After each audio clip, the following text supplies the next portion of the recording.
sometimes there's like during these 3-hour-long jams and moving dances, sometimes this feeling of, how can I call it, maybe tribal or ancient comes also over me, and I have this feeling, wow, it's like, this is something we always did. Also like sitting in front of a fire, when you make a fire outside and people gather around in a circle, I think we connect to something that we always did. And so it's also for me bringing something back that has a lot of value, and making the space for that. Hello, my name is Eline Perez and you're listening to Are You an Artist? Today's episode is with Frederic Proyer, who speaks about design, contact improvisation, but also climbing and freedom. I find this episode with Fred fantastic. We are very close friends and we always laugh a lot together, so I'm sure that you will enjoy the tone of this conversation. Frederic, let's go. I'm having a sip of coffee now. What do you think about life and death? Oh, let's jump right in. I mean, I will let you know because I can see if, like, for example, I'm speaking now too close, so I'm getting red. Okay. If you get red, it's bad, Fred. You have to be green or yellow. Green or yellow. Okay, I like that. That's good. Okay. So if I talk really quiet, I just go like this. And if I talk a bit louder, I go like this. Yeah. Okay. If Yay. you want to tell a secret. Okay, here's the secret. Do you remember last time how I started the podcast? With a letter. Yes, so I've written another letter. Another one. Wow. Oh, ready? Yeah. Dear Fred, you are the only person who will be interviewed twice, as I did the first recording test with you in your garden on a summer day in Zurich. I was not sure about the whole podcast thing, but I trusted you. I knew that you would not judge me and that anything you'd say would be interesting. I wasn't wrong. You're laughing. I really enjoyed listening back to the conversation, and it gave me the confidence I needed to keep going with the project. So thank you. Since I met you at this dance Aikido workshop in Montreux, you keep surprising me with more kindness, generosity, but also curiosity and willingness to learn new things all the time. You are one of the most creative person I know, using anything you see as an excuse to do a performance and make people laugh. So here we are, 6 months later. I'm visiting again, and I'm very curious about your answers today. From your work, from your work as a graphic designer to the creation of videos and GIFs with your friends, your collection of music instruments and your dance practice, Fred, do you feel like an artist? Yes, I can. I can answer this, I think, more confidently than last time. Okay. I think last time, I don't remember much of the last conversation, but yeah. I mean, first of all, thank you for your very beautiful and kind words. It's very nice. Coming from the heart. Yes. Yeah, but I don't remember so much of the last conversation, like the specific contents, but I remember that we had a lot of fun. Mm-hmm. And this question, I think I struggled a bit more with it, but now I feel more confident with it. Mm-hmm. And how would you define being an artist? What is it for you? Freedom. I think the word freedom comes to my mind. And who said it? I think Picasso. Like when you're like a thief, so you take anything, and because you can take everything and make something with it. So I love to do that, and so whoever does that is an artist, unless you're really a thief. Then you're maybe not an artist. Then you go to the prison. Then you're a thief. Maybe that's a limit. I mean, you're an artist, but you can't express your... Oh, maybe you can actually in prison. Maybe it's a very creative place because you have no distraction. Ooh, We should go to prison, maybe. Yeah, let's do something, right? I think there are probably, a lot of artists in prison. Yeah. Let's talk about things that we know of. Like, the podcast is going to change, you know? I don't know if you ever went to prison, but I certainly didn't. No, I didn't. Maybe something to try one day. Yeah, but Just for a couple of days, though. Oh, like this solitary confinement. Like a holiday. Yeah. Yeah. I think we have this romantic idea of what probably what is a prison. Yeah. Do you feel like your relationship to art changed since the last time I interviewed you? To what? Like to art. The fact that you couldn't last time maybe say you're an artist and today is a bit easier. I think it had to do with a book I read from, what's the name of the author? It's called The Big Magic. Mm-hmm. I don't remember the author's name. And there, it really helped me to also allow myself to see myself that way and let go also of perfectionism or only if I have an output, I'm an artist or whatever. So I forgot the question. Yeah, so that's this book that helped you changing this perception of artist. Are you a perfectionist? I definitely have those tendencies. Okay. Like, that whatever is behind perfectionism or just it has to look a certain way or for it to be ready, whatever ready means, or to be published, shown. But I think I managed to let go of this a bit. But I still have to challenge myself and put more things out. That's, I think, one of the goals this year. But so I don't have it in the back of my mind anymore. One request I have for you is that, because I like to recycle things, that all the things we don't use, all the small noises, whatever, at the end, you just cut them together. Okay, but you have to do them then. Because if I only have like a couple, because sometimes in a recording I only have a couple of, good. But that's not a bad noise. It's usually I keep it. You keep it? Yeah, it's a bit too clean. It's too clean. You need some dirty sounds. It's really like involuntarily burps and stuff like that. But I just imagine this nice mini collection of at the end. It just goes through like just all of it at the end. Okay. Cool. So the listeners also, they have something to look forward to. They know at the end there's going to be this amazing collage of all the things we didn't use. Great. That's really exciting now. Yeah, it's something to, wow, I can't wait. Or we could even say, like, let's just put it somewhere randomly. In the podcast. It would just appear. That would just be so good. There would be a break and then all the noises will come. So we don't know when it will happen. It will happen at some point. Great. Fantastic. Yes. Request accepted. Great. But back to the beginning. Yes. What's your first creative memory? Ooh. Wow.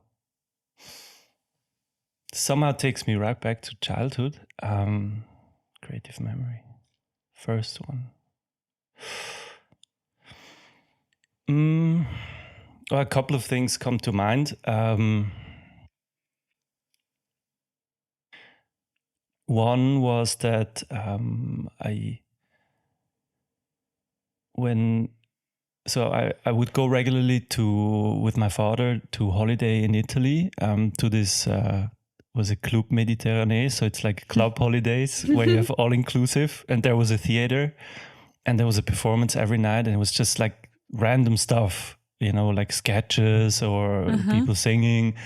And I couldn't stand it. I wanted to be on the stage so bad and join them and do my own stuff. And so when I was back at home, I would recreate the things I saw. I would try to recreate the sketches. And I think I once gathered a couple of friends, and then there were my mother was hosting an event where she was cooking for friends, and then I tried to get everybody in the living room and where we built the stage, and I think people just talked and everything, and there was not so much reaction, but actually no, it was because I couldn't remember because there were sketches and I couldn't remember like how they ended, like the punchlines. And so we would just somehow play them, and then people would laugh. I would notice at stuff that, wasn't planned, like when I would fall or maybe something else. And so I would just do that more and just keep falling. Exactly. It couldn't make them laugh. Exactly. Yeah. And just I guess a lot of improvisation. So yeah, that's how it all started. Yeah, maybe Club Méditerranée. And another memory, I think it was also somewhere in the holidays where I was on a walk alone as a kid in the half forest, and then I saw suddenly on the floor like a colony of ants, and I stopped and I looked at them, and I was just amazed and wondered by what are they doing and where are they going, and I don't see where they're going, and what kind of lives do they live? What's their, do they sleep? Like what? There's so much I couldn't understand, and it was almost like it was a very meditative experience, because I now mentioned a lot of questions, but it didn't feel like I was thinking. I was just looking at it and was like, wow. I don't know what that has to do with creativity, but maybe it's this curiosity, right? It's curiosity, yeah. Wow. Yeah. Now I want to go and do Google search about these ants, and do they sleep and where are they going? Apparently, ants are very busy. I've never seen a sleeping ant. Do they sleep on their backs? But probably it would be complicated for them to manage to roll on their back or something. Or they have other friends that help them. Oh, true. They build a chain and they roll each other around. They do contact improvisation. Yeah, probably. And what did you want to do when you were a child? I was drawing a lot. I love to draw. But then I think also acting, or be on stage. I also remember the first time I was on a stage at the school I was at that time. I think it was in first grade, first class. And it was also the lights and everything was like, wow, this is magical. And we were doing a school play, and it's always... And also seeing plays like the curtain opening up, and it was just so magical. This funny thing that's happening, like people playing and other people watching people playing. It's so... there's also like this quote, I don't know from who it was, but this like life is like a theater or like a play. Yeah. And it's theater, it's this metaphor of life. Yeah. We are getting deep now. Yeah, let's go. It's a bit too early, Fred. Yeah. It's a bit for later, the deep questions. I have to have a coffee now. And then you studied design. I did an apprenticeship, in design, because I had no idea. I was in school, and then all of a sudden there was this question, like, what do you want to be? Or it wasn't even a question, what do you want to be? It was more like, now you have to choose a profession. And I didn't understand it. I didn't understand the idea or the concept of what do I have to do? I really don't understand it. I also somehow didn't understand that, I don't know, I didn't think of the world in that way, that there are people and they work and they get money and whatever. And that I would have to do this as well at some point. I just didn't understand it. I don't know. Wow. And then I knew that I loved drawing, and so I did an additional school year, and there I came to this apprenticeship for graphic design, and so I chose that. But there were many times where and still like, what do I really want to do? Like this question of, yeah. And when was the last time you were on stage? I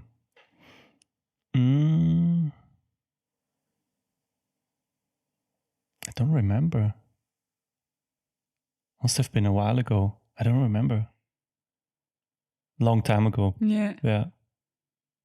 Yeah. And how is it in Switzerland, the arts, like theater and everything? Is that something that's kind of you can do at school quite easily, or not that much? And how? I'm not sure. Because I mean, I remember for me in France, like it was very like mathematics is important. Like it was not a very important thing. Yeah, I guess it depends on which school you go to. So the first years of my school life, I went to this Rudolf Steiner Schule, like the Waldorf school, kind of a special school, and where they put a lot of emphasis on creativity. So there was a lot of theater there. But even then, when for the fourth grade I changed to public school, we still had one big theater, like Jim Knopf. We performed that, so there was one big theater, school theater, yeah. And then later, not anymore. But yeah, I guess it depends on where you go, or if you go to a gymnasium or so. Oh, I had a real burp there, but I kind of suppressed it. No. We should have used it more. Okay, it will come again. Okay, maybe. Cool. Let's not force it. And he's drinking more. Really trying to get something there. Gosh, I lost my thought. That's okay. That's all right. It happens. It happens sometimes. That's the magic moment, because now there's this, what's going to happen next? It's also a bit uncomfortable, right? But it's kind of a nice discomfort in a way. It's kind of exciting as well. Like I don't want to take over the interview, but I think this is a good moment to like, what's happening? So this I love. I think it's an invitation to see what's happening now. What's the biggest thing that you learned during your studies? Which studies? How many studies did you do? The official studies of graphic design, study of life, study of the biggest thing. The biggest thing. But maybe during your studies of graphic design, you learned something about life. White space. White space. So. White space or white space? White. Like the color, okay. White. Oh. Or white space. White space. I guess it's a principle you can apply to many things. So in graphic design, typography, whatever, you work with white space. So you can have an empty canvas, and then you add something, maybe a small little thing, and then you have a lot of white space. And that gives the thing the attention and gives it room to breathe. So you work with that. And if you put everything full, then there is no white space. Ooh. And it's too much. And also in music, you have breaks. And sometimes the break is like, it's a pause, what's happening? And then something comes. Or like in electronic music, was it the beat drop or whatever? It's like, oh, wow, okay. And everybody's waiting like, what's happening? I think we had a bit of white space before. I was like, yeah. But now I remember my question. Yes. Okay. So that's good, but now let's go back to business. Exactly. Back to the question. It was when did you start dancing? I probably asked you, but I forgot your answers. Probably 5-6 years ago. Okay. No, now longer, 6 years ago. And why? Why do you do this? Fred, why do you do this? You should do other things.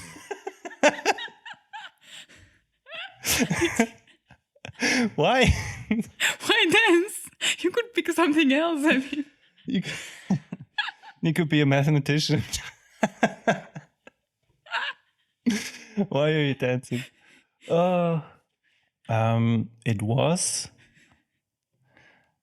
It was a real. What was it? Now I'm blank. I know what I want to say, but I cannot formulate it into words. Let's try. Maybe you can do sounds. Sounds. Oh. No, that's not that's not how I felt. No, it was more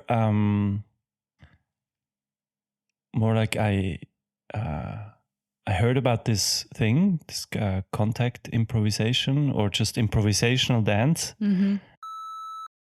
Eileen from the montage, here is a super quick introduction to contact improvisation, also called contact dance. It's a practice originated by Steve Paxton and other pioneers in the 70s in New York, in which one can dance with a or several partners, exploring the body, touch, and weight. With Fred, we speak about contact improvisation jams, so meeting with a group to practice together. One jam is usually around 3 hours, and you can choose when to dance, with who, or you can dance on your own too. It can be very intense. Of course, it works with touch, so that's also why we are speaking about boundaries later in the recording. If you want to have a clearer idea of what it looks like, I really recommend watching videos on YouTube of contact improvisation. It's much clearer than trying to explain it with words. So yeah, back to the recording. And something attracted me to it, and I went to this class, and I immediately realized this is the kind of dance or kind of movement that absolutely 100% speaks to me, because it's so free and there is space for you to do whatever comes, and the invitation to do that as well. And you can be playful with other people, you interact with other people, and also this element of touch, of being able to touch other people. It was really something I also missed at that time, growing up in Switzerland. I was thinking about that. It must be it's so more formal and not so much bodily contact as maybe in more southern countries.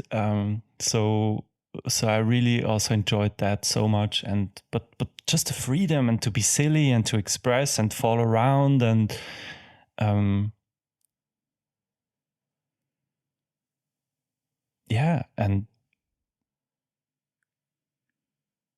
and the white space. And it's still the journey continues up to this day. We have once a month this experimental jam that I co-organize. Yeah, it's in Zurich if people want to come. It's in Zurich. It's the best one I think I've been to. No. Why or what makes it for you the best? The fact that how you hold the space, and it's a very safe space. More than in other jams, I feel like it's a bit more chaotic. Yeah. Which there are also in Paris, it was really, really busy, and then can be a bit overwhelming also. But yeah, in Zurich, I felt very safe. That most people were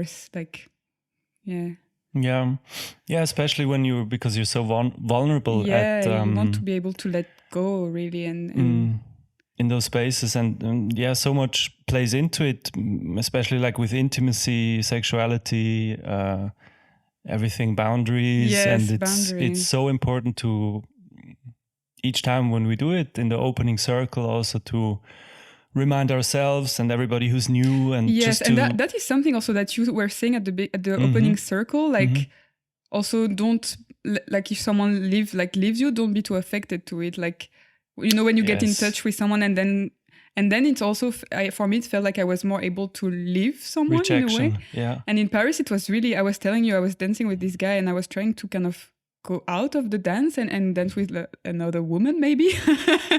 And it was really difficult. Like, he didn't understand. And especially in that space, you also want to be able to maybe not speak or not say out loud. Yeah. Like, now I feel like you're not respecting my boundaries. So I want, like, you don't want to say that. You want to be able to kind of just go away and away. Exactly. And so it's so important to lay out the ground rules in a way, or the agreements. So you agree upon, hey, you can enter and exit the dance at any point.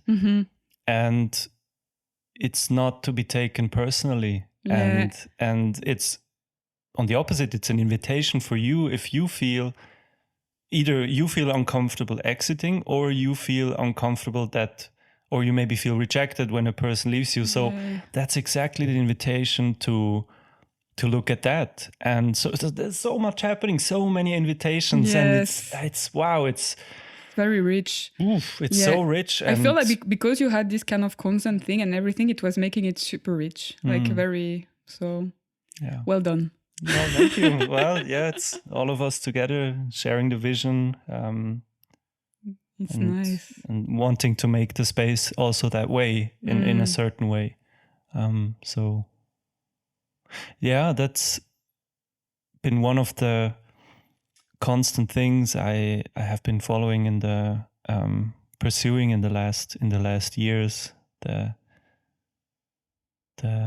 dancing or moving, yeah. And so whenever you create something, and it can be like design, or it can be also like this, like if you create a safe space for people to dance, or what's the feeling driving it? What makes you motivated? To make something new. And to express something, and to express something that's very deep within you, and it's new in that way because maybe it isn't yet there in the world, or in the society, or in the place that you are. So it's new in that sense, but it's probably also very ancient. Like, if we take the example of dancing, I mean, I guess we as humans have always moved, or also sometimes there's like during these 3-hour-long jams and moving dances, sometimes this feeling of how can I call it, maybe tribal or ancient comes also over me, and I have this feeling, wow, it's like this is something we always did. Yes. Also, like sitting in front of a fire, when you make a fire outside and people gather around in a circle, I think we connect to something that we always did. And so it's also for me bringing something back that has a lot of value, and making the space for that. So you could say it's new, maybe for that society it's new, but actually it's maybe something very ancient. Yeah. And how do ideas come to you? Many times in dreams, somehow, but also just during the day. The more older I get, the more I realize how my brain works. So I maybe I read something, or I think of something, or I pose a question, and then it goes into the background. and then a couple of days later, something comes.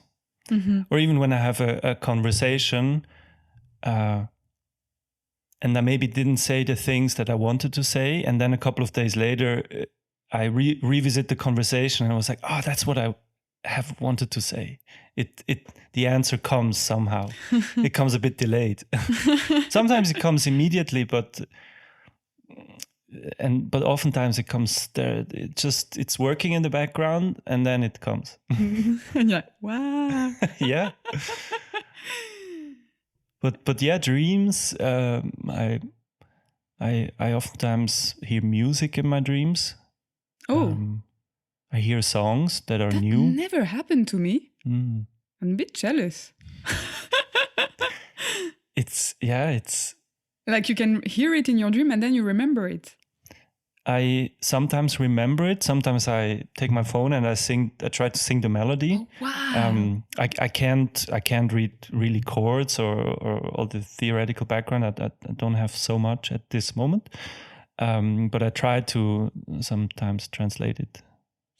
Crazy. But sometimes it's really like complex stuff, or like not just simple melodies, but really like intricate things. And where did that come from? Maybe you could play an extract at the end of the podcast of something that's... Yeah, maybe I have something. Let's see. Cool. Yeah. Let's see. Haha. It feels, I don't know, it feels like dreaming also. It's like you just visit another place, but you're asleep, but you visit some other place, and there you hear things and you see things, and it's just another space. Wow. Yeah, with different physics. but I find it to be also real. A different reality, but I mean I experience it, I can remember it, so it's the same real that is real now, and also unreal because it passes, and like this will also pass, so it's also unreal. Oh, so deep. Yeah, I love philosophy. Yeah, you can see that. And what's your favorite part of a creative process?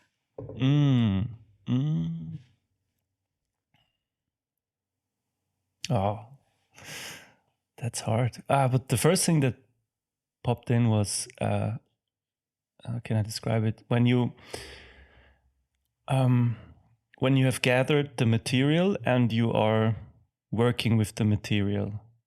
So, for example, if I would make a short movie, maybe then if everything is already shot and I have the footage, and then I can edit the footage. So the editing, or in that case, or making a song, then you edit all the different things. I like that, putting things together. And when is a creation finished for you?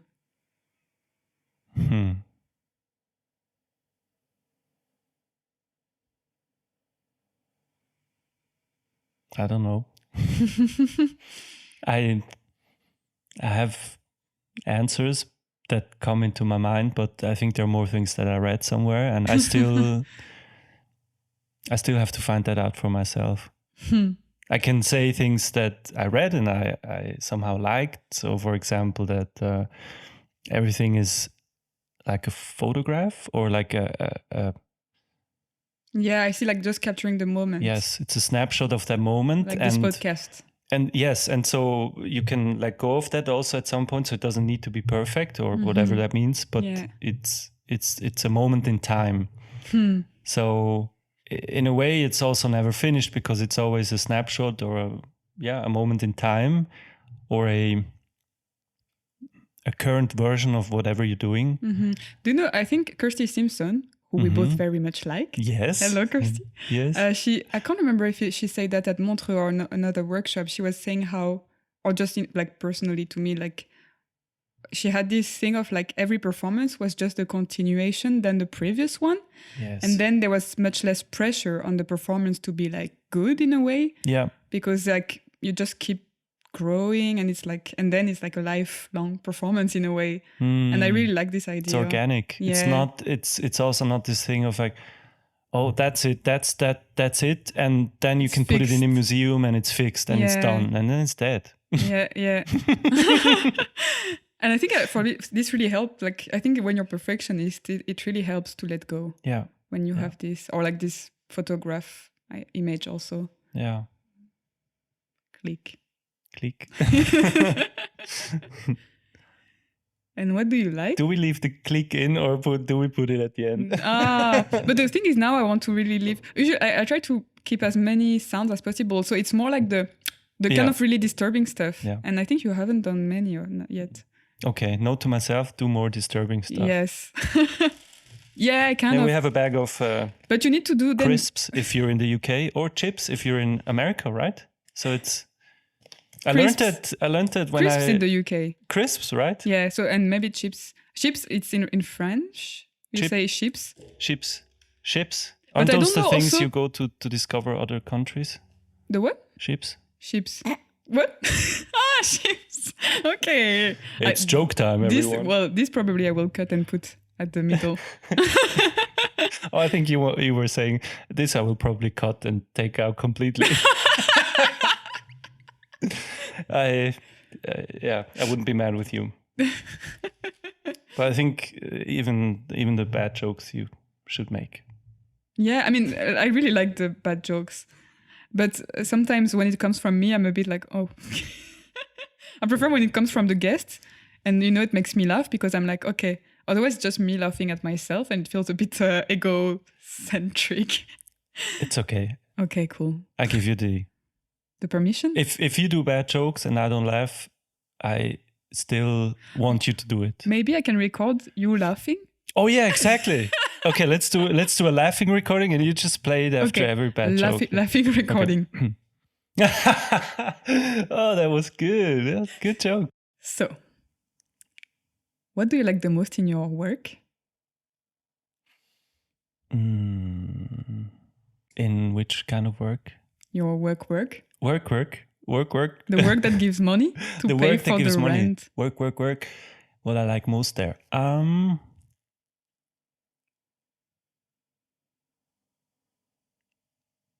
Huh. And then you're like, actually, I don't like my work. I'm gonna quit. Yeah, let's go. Existentialist. I think it's the same. It's the same part of the process where you're in front of the computer and a big part of the work is already done and you're just editing or shuffling around, configuring. More of the, let's maybe call it post-production phase. Because there, I guess what I like about it is you're some sort of in your chamber or in your cave or in front of your computer and you're just in a focus and I like that part of being really focused and it's very satisfying. Because most of the hassle then is done. Because all of it before maybe has to do a lot with organization, project management, but then being in the cave and being focused. Nice. That's the title, being in the cave and being focused. Yeah, I can use that for the title. Yeah. Good. Let's take it. And something you created that you're really proud of? That you can be like, me, Fred, I created this. This is the pride of my life. I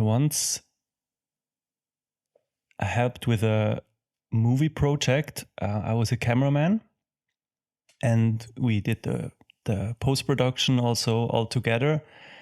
And then the movie was shown at a small film festival and we won the second prize. Ooh. And at that moment, or no, it wasn't at that moment. It was when the movie was shown in the theater. At that moment, this, and I don't have this so much, but I remember this very clearly. This feeling of being proud really came over me. Like, wow, nice, great job. It's done. Like it's actually people are seeing it. So this feeling was very nice. It and I don't know when I had it the last time, but there it was very strong. What was the title of the movie? It was I think it was Ein Spatz im Käfig, a bird in a cage. And is it out there in the I'm not internet sure. world? I'm not sure. I think it was they listed it on IMDb some time, but it's not sure if it's out there. I haven't looked for it. Yeah, look for it. And what type of artwork interests you? Types.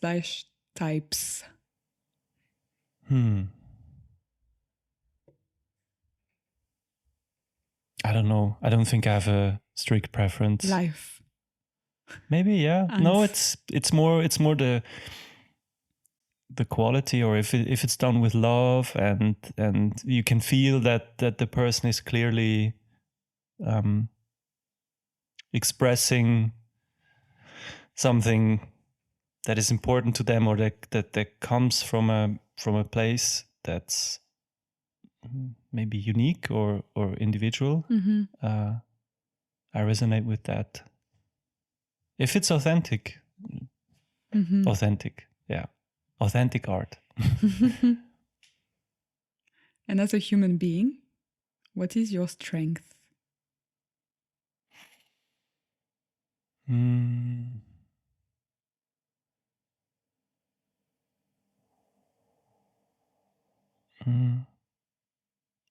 I like to observe.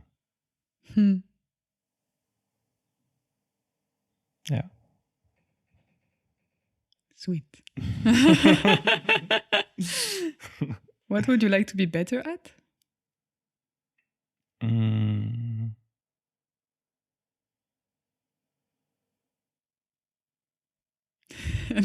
No, I'm perfect. Exactly.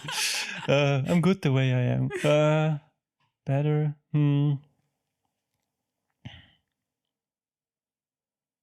Yeah, maybe be more confident in putting stuff out, showing myself, exposing myself. Yeah, or maybe I'm already doing it and I'm not aware of it. That could also be. I remember the videos you showed us last time in the snow. Oh, the snow Is video. Is it out there? I couldn't remember. It's on Vimeo, but I put it on private. Maybe I should just put it on public. They're really good. I would really like to put the reference in the notes of the podcast so people can. Okay, You will consider this? I will consider it. That's my request. Oh, okay. You have if this is your request, then... well, okay. I guess I have to go for it. Eileen from the montage, I am sorry to announce that these videos have not been made public, but don't worry, I've got something else for you. Oops.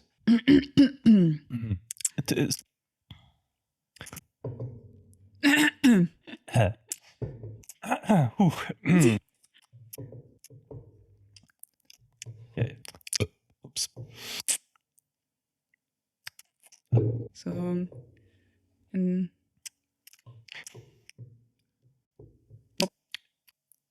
and we want to live up to the promise that we made. Yeah. It's quite old. It was, when did we do this?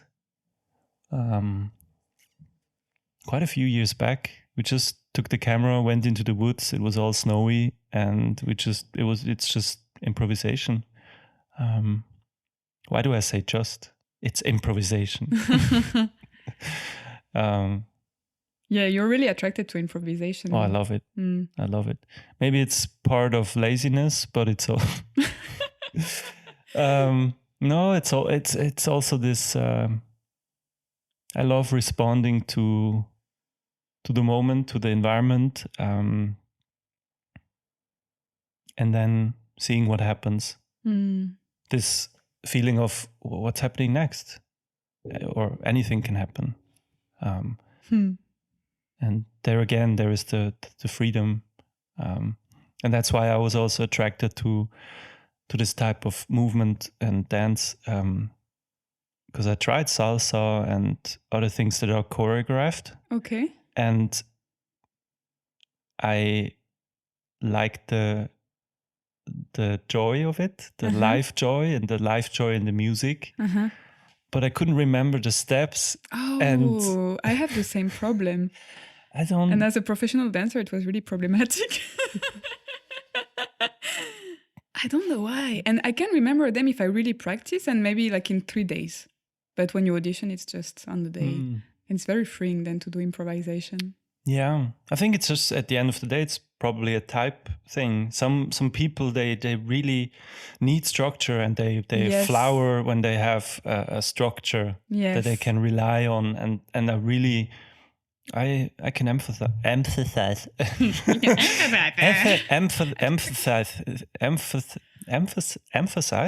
Yes, emphasize. Emphasize. Let's do it again.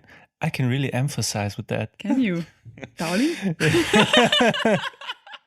Did you say darling or It just the way you said it, it felt really like a cup of tea. Oh, British, yeah, Very. all right. I can emphasize with that. Yeah, And but for me, it's really the less structure, the better, in a way. But yeah, no. Keep talking. I didn't want to interrupt. Maybe, yeah, let's say less structure, but still intention. If the intention is it needs to have an intention. Yes. Probably. Yes. Because otherwise it's just, well, what are we doing? Chaos. And then somebody makes a proposal. Yeah. So for me, also like the improvising or doing movies where I would improvise,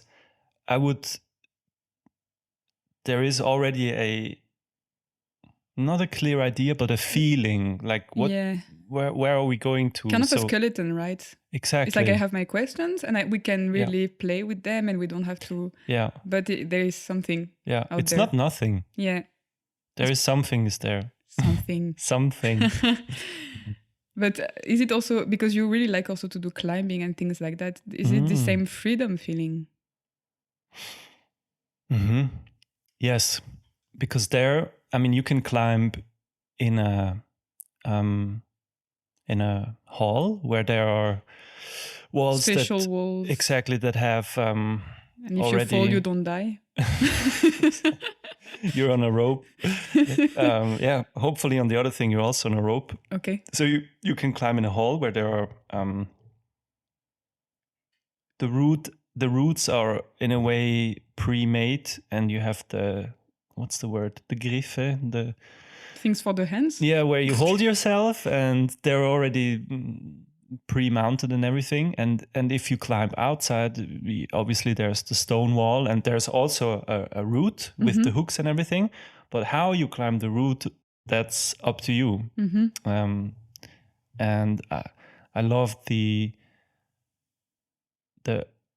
organicness of the rocks, and to be able to find your own path, and oh, maybe I'll go there and there, and there's always a path. There's always a path. That's the most mind-blowing thing. Even if you're in the wall and you're stuck, or you think, shit, I'm stuck, I can't move on anymore. If you persist, there's always such a metaphor for life. there's always you just turn a little bit, and then and then it just goes. That's really interesting. It's really a self-confronting thing, but I feel like you could really apply that when you are in a project, and you always have a moment you feel stuck. Yes. But if you just keep going. I once was with a friend of mine many years ago. We were hiking in the Alps, and then we went off the trail, and we ended up in front of a, maybe let's say 10 meter, 12 meter high wall. And I looked at the wall, and my feeling was, we can climb just straight up this wall. And so I said to him, let's climb up this wall. And we climbed up the wall. And by climbing, I mean, they were still like steps you can stand on. So it wasn't, you're not totally because I'm very hanging. scared right now. you're not totally hanging in the wall. There was still like enough space where you can stand on, but you still had to like maneuver a bit. So we were in the middle of the wall, and I was leading, and he was right next to me, and then we were stuck. We didn't see like, okay, how do we continue with the heavy backpacks on and everything, and then he started to be really scared. My friend, he was like, I don't want to die here. Fuck, no. And because we realized we couldn't climb down anymore, we couldn't. And then in that moment, like I became very calm. Like this calmness just came over me, and it's like, yeah, it's gonna work somehow. It has to. There is no other way. It has to work somehow. And then he overtook me, and somehow he just found a way. He climbed up, and then I followed him, and I remember, and then he was already at the top, and I was also climbing up, and then shortly before the end, or on the top plateau, there was like a root, like a big root sticking out, and I grabbed the root with one hand, and with the other hand I hold myself to the rock, and I pulled on the root, and it was very firm, and then I just held myself only on the root, and I was like telling him, look, it's safe and everything. And I was leaning backwards. It was so, it was probably also very stupid, but I felt very secure, and oops.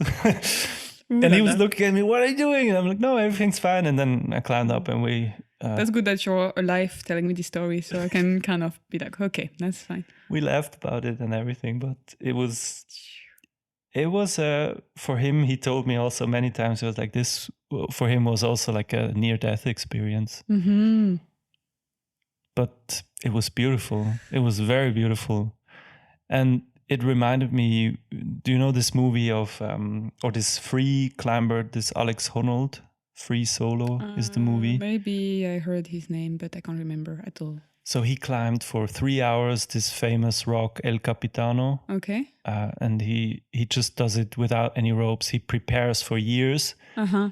And in the movie, you see the preparations and everything. And then you see how he climbs like he knows every step and everything, but he's like without any ropes, and he's climbing this thing. And I think because heights terrify me.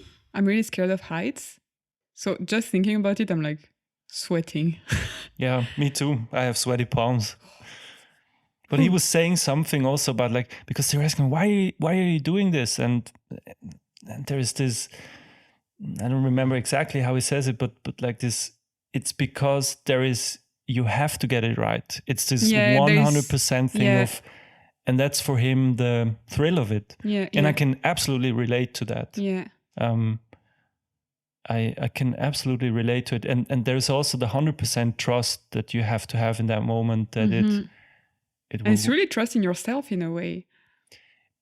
Yes, trust in yourself, but also for me at that moment, it felt like trust in life, because I looked at this wall and I just knew 100% this is safe. Mm-hmm. And I haven't climbed really much before. It was just like, this is safe, we can do it, let's do it. Mm.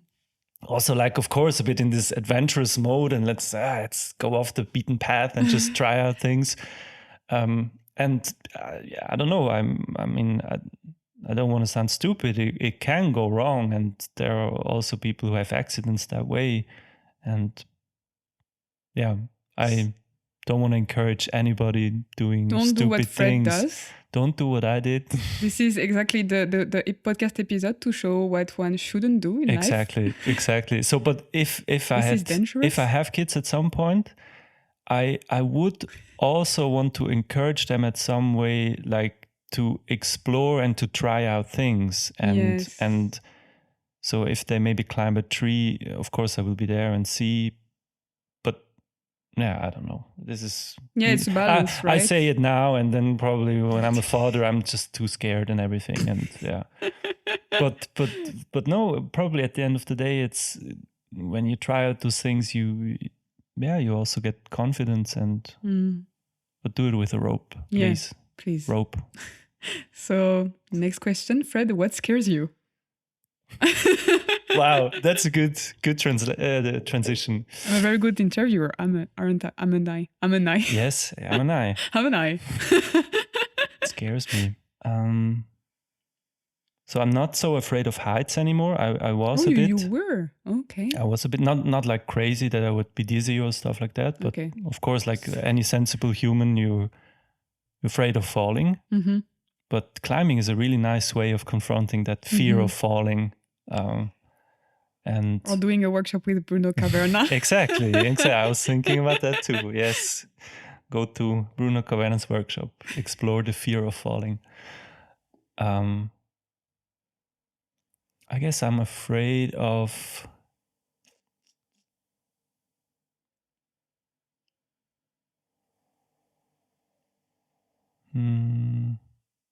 there's still this thing of, so if I show something that I did, something creative, like how will it be received? How will people look at it? Like that, maybe the fear of being judged or compared or looked at. So yeah, it will be a challenge for me to unclick this private button and let's not make it private anymore. Let's release it into the world, whoever wants to see it. So I'm more afraid of that. Yeah. And what's your strongest desire in life?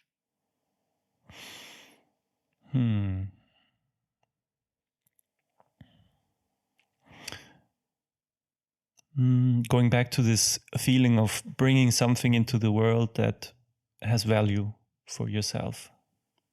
Yeah. So it's kind of what you're scared about is also your strongest desire. Yeah, Whoa! Probably. Challenge. Yeah, because I feel that's one of the reasons why we're here for. Like we can make this world a beautiful place by sharing what's inside of us and creating, contributing to this place. Yeah. And who inspires you?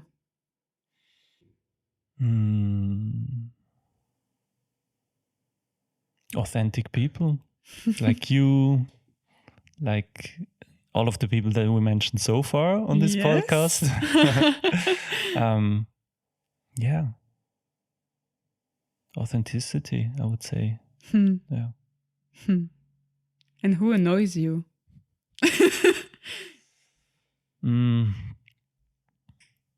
People that have a cold and they still use public transportation or go to the office, and they obviously should be at home resting, but for some reason they're not.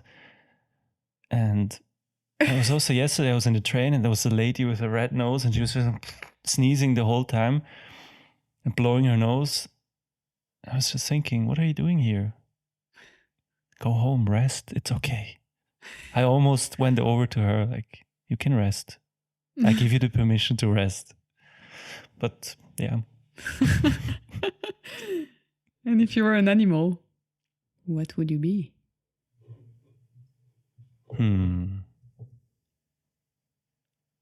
Oh, I don't know.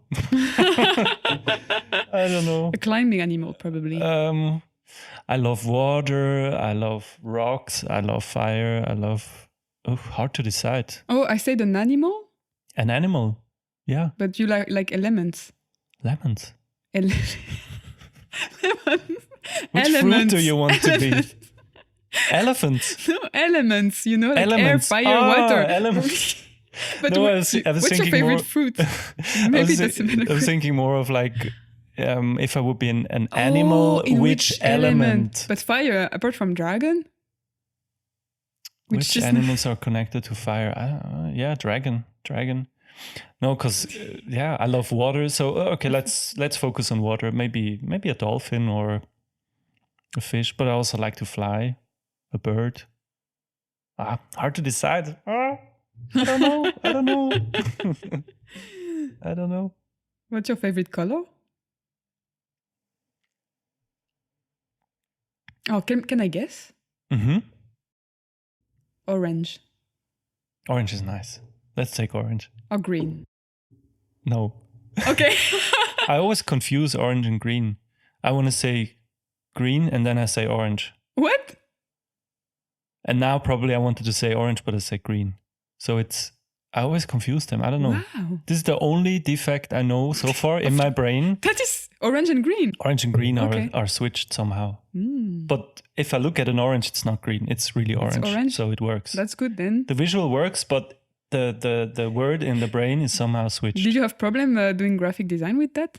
No, so far not. Using the wrong color. Yeah, I had to do an advert for the mobile company Orange, and then I made everything green. And so what? I thought that's what you wanted. But it's more like nature and it's like ecology. Oh, exactly. And I think you should change your brand name green. Do green. Green mobile phones. Green mobile phone. Sounds nice. Shout out to green mobile phones. Do you feel like you know yourself very well?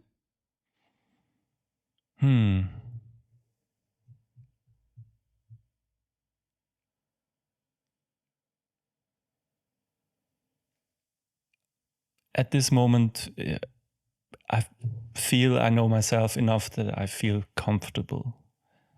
Also with the uncomfortableness or not knowing the parts of me that I don't know yet.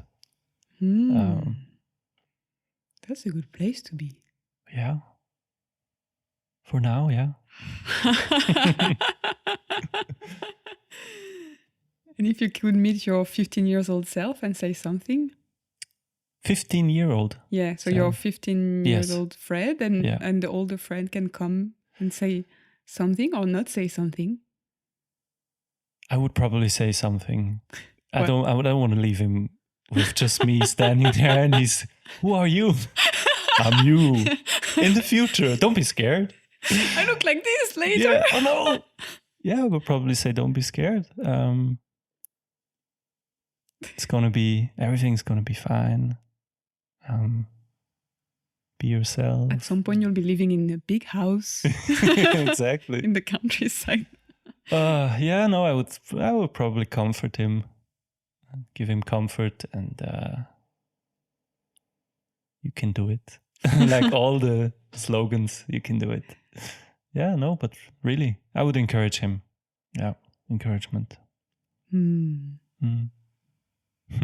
Any coming project for the future? Traveling. This year, traveling for the first time for a longer time. Nice. A couple of months are planned at this moment. It's still in development phase. But yeah, the intention is also to give more space to creativity in a larger sense, participate more in creative projects. At this moment, yeah. Anything you would like to learn to do? Anything new?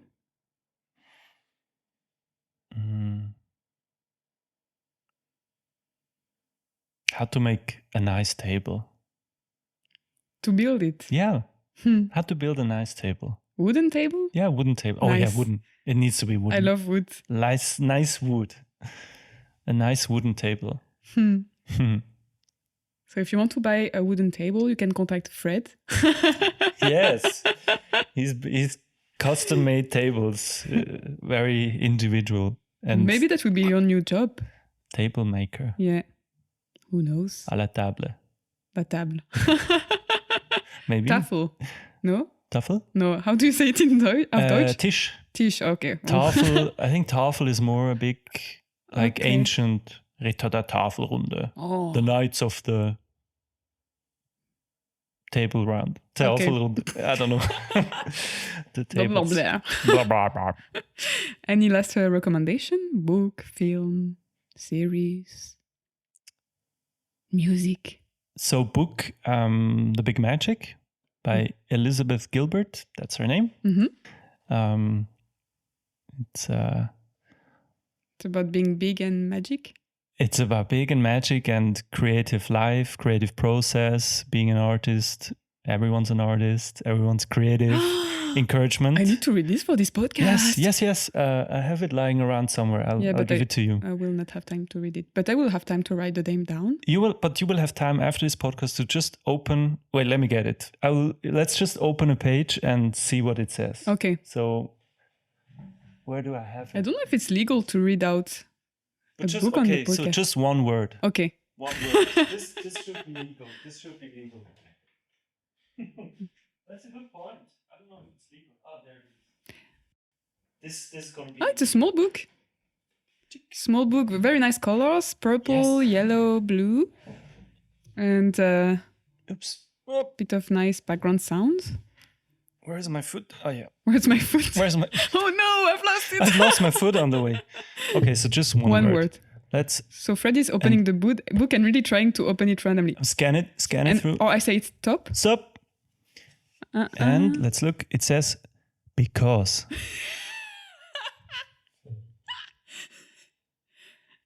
Maybe I won't always be successful at my creativity, but the world won't end because of that. Which page is it? It's page 130. You need the reference. Okay. Yes. Yeah. Bit of time for the listener to absorb this sentence. Let's absorb this. And let's close the book. And let's close it. Great. So do you want to redirect people to, if they want to contact you, you don't have a website, do you? I don't have a website. You have probably an email address. I have an email address. That I will write down in the notes. Frederic Proyer at fastmail.com. You can write it down. Fast mail. It's like fast. It's so fast. Like, wow. Fast. Fast mail. Well, yeah. Thank you very much. Thank you. For this time. That was a pleasure. Really nice. I really enjoyed it. And me too. To be asked all those beautiful questions. And it was so nice also to go out and I mean, it's a very improvisation episode. I like it. Super motivating. Oui. Okay, so now you can say bullshit because I will stop the recording. Okay, bullshit. If you enjoy this podcast, please give it a 5 stars on your favorite platform. It really supports me, and then I can interview all the artists of the world until I die. Merci.